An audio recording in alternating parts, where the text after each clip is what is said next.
Hello everyone. In this session we'll discuss one question on residue theorem.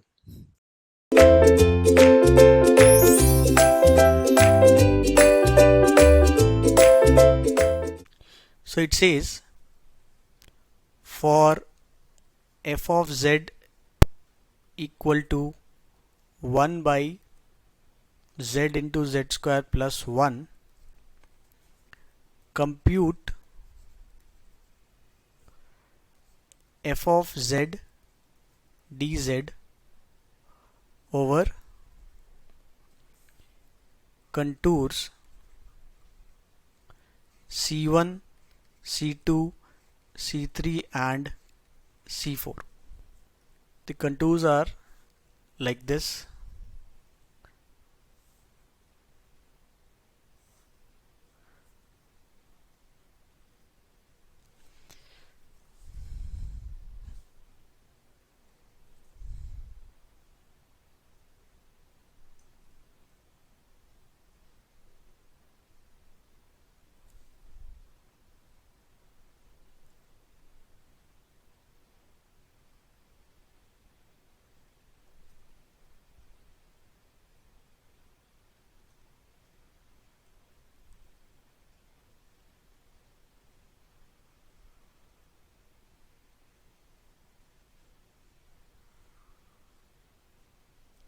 So we have four contours here, and we are considering both all of them are in anti-clockwise direction. This is C1, C2, C3 and C4. This point is I, this is 0, 0 obviously, and this is minus I, right? So these are four contours for which we have to. So these are the four contours we have here, and apart from that, let's see what is f of z here. F of z is given as 1 by z into z square plus 1, which can also be given as 1 by z into z plus I into z minus I, right?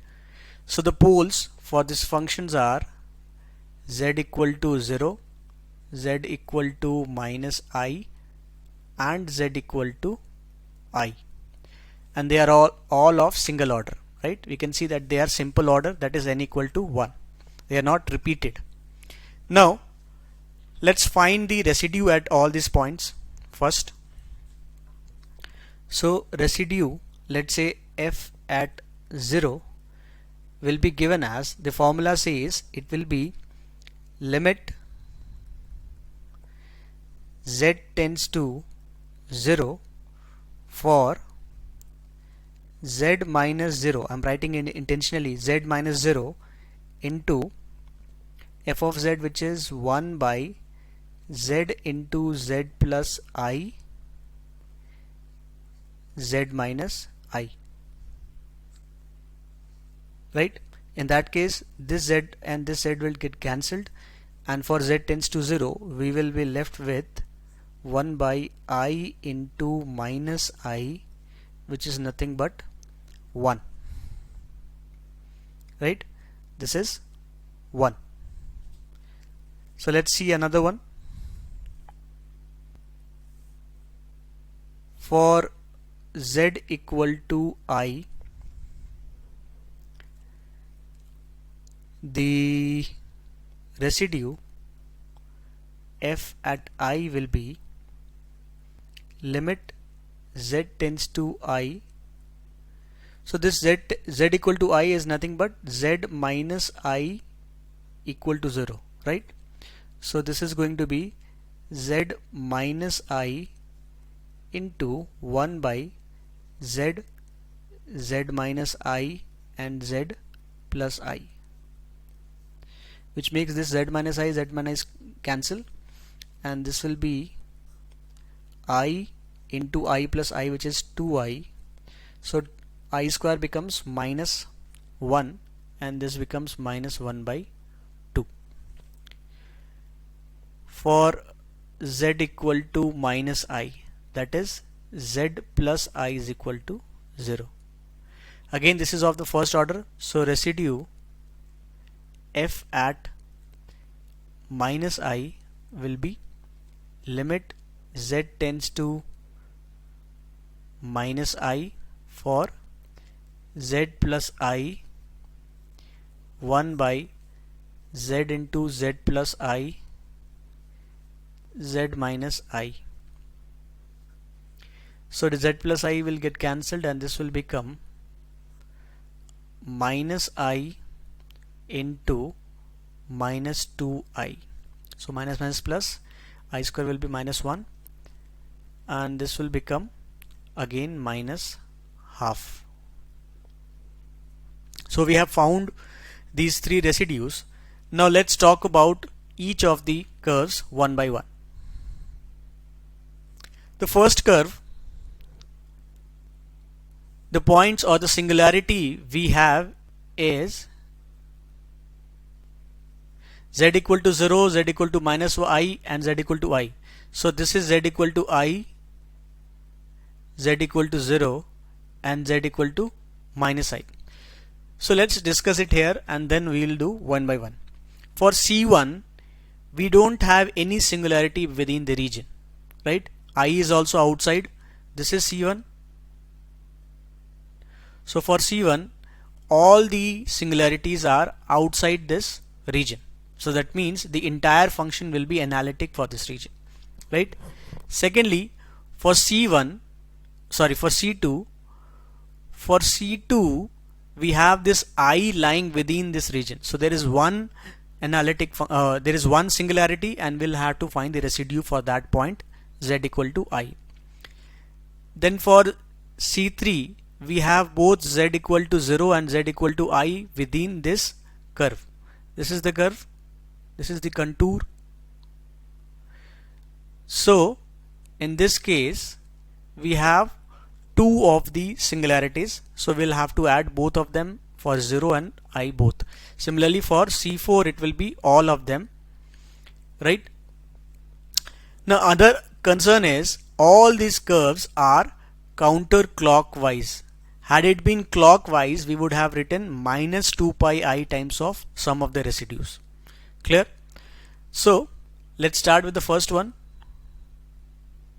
Now that we have discussed it, C1, no singularity within the contour. So the function becomes analytic and the integration f of z for C dz becomes 0 as per the Cauchy's theorem, because this function is properly analytic in this C1 contour. C2 will have singularity at z equal to I. I lies within C2 and obviously C2 is in the counterclockwise direction. So integration of f of z dz will be 2 pi I and the residue at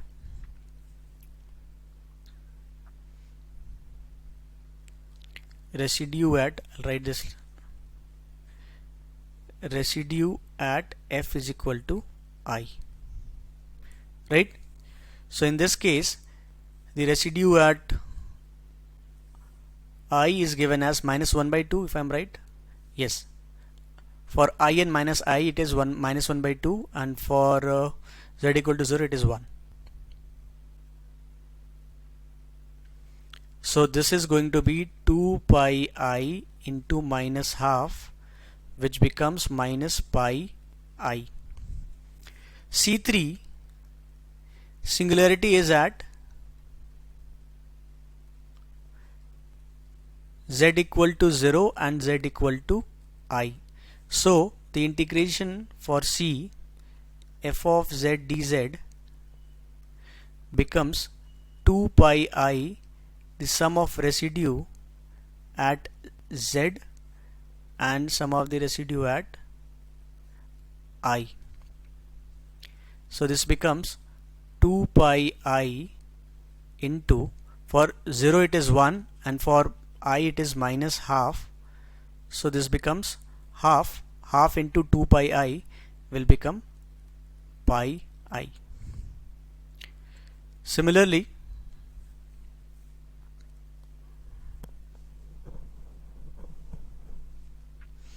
if you want, we can write it here also. For C4, now it is understood singularity is at z equal to 0, z equal to I, and z equal to minus I. So let's write it directly now. We have seen the formulas again and again.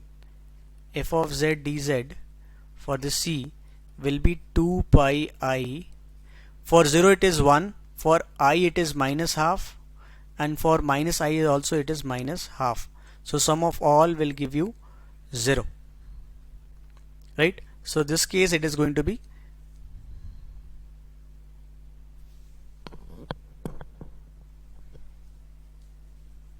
it is going to be 0. So we have found the answer for all the cases. First one is 0, second one is minus pi I, third one is pi I, and fourth one is 0, right? Unless until the residue lies within the contour, you don't have to add it for the sum of the residues. You'll add only those singularity points which lie within the contour, and this is what we have tried to explain in this question.